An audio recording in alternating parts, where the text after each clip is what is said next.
when that goes away. I was working in Vietnam 18 months ago, and there was a major tropical cyclone hit Vietnam. It was exactly the same intensity, the same strength of winds as the cyclone Katrina that hit New Orleans. And we all saw those extraordinary scenes of what happened in New Orleans when anyone with a car could get out. And they actually ran an evacuation trial the year before, and the success of the evacuation was partly the result of that trial. So they had all the roads going one way, so instead of being two-way highways, they became one-way highways. So it was a very effective evacuation. The only thing they forgot about was about 400,000 people who didn't own cars, and they tended to be poor people.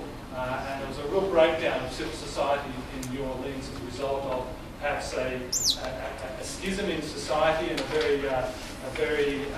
society very much based on differences according to wages. Whereas in Vietnam, in a communist system, there was a very, very strong and in many sense authoritarian government, but a very, very effective response. Everyone was evacuated, only one person was killed. They moved all the boats up the shore. They had 2 days warning like they did in Katrina. They sandbanked all the rivers, and they chopped all the trees away from all the power lines. So very different responses in different areas and very different social capital. In that sense, it's talking about the society, the different attitudes of people in that society and all these. Yeah, so the comment from the front is maybe society had already broken down in New Orleans. Those of you at Canberra in 2003, was it the bushfires in 2003? Afterwards, a lot of people talked about how good that was in one sense, that the community in Canberra really came together. So on that night, there was hundreds of people taking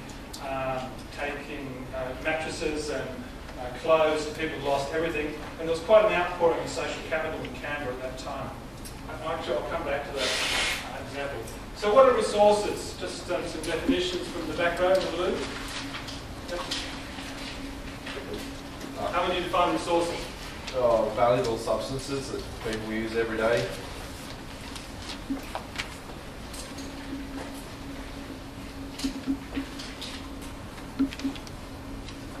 Okay. Any advance on that? The part of the environment utilised for humans. Yep. Good. So the part of the environment used by people. Yep.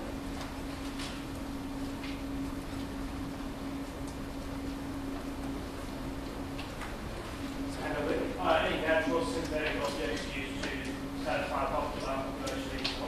Yep. So anything to satisfy human needs.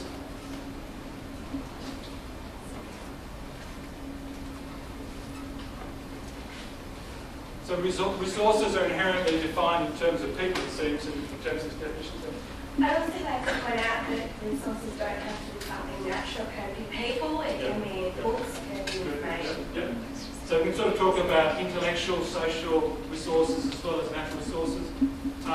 There's a tutorial type of ask you about, think about what resources are needed to support Australian population. The good answer is always come up with that one as well. But there's ideas, there's people.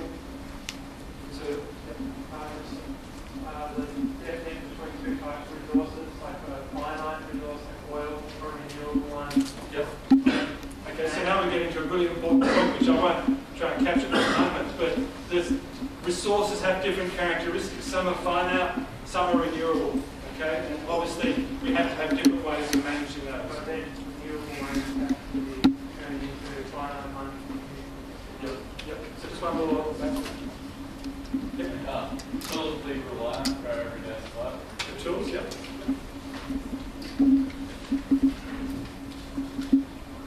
So the Oxford Dictionary is always one good source to get how people define things, so means of supplying a want, so we certainly captured that.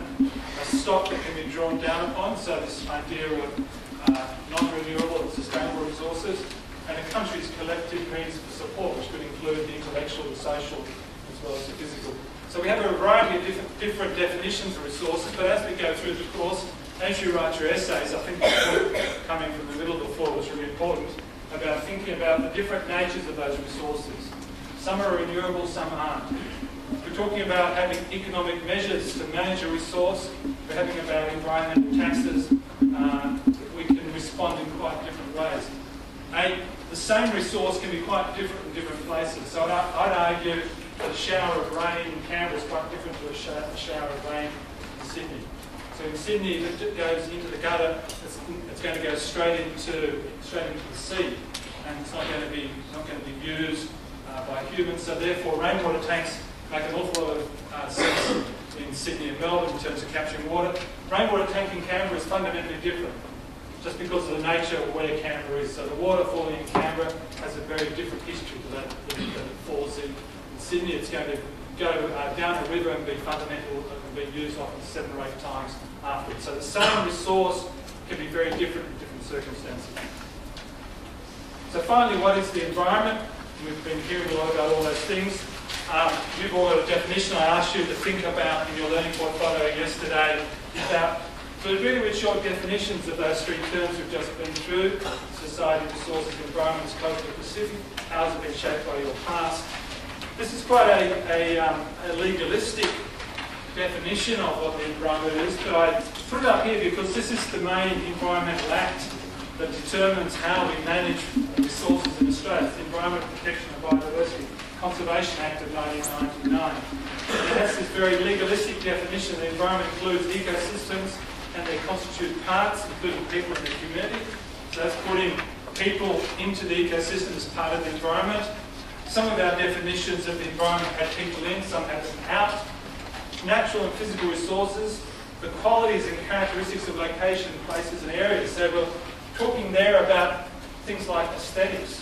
We're talking about, in some cases, quite intangible values.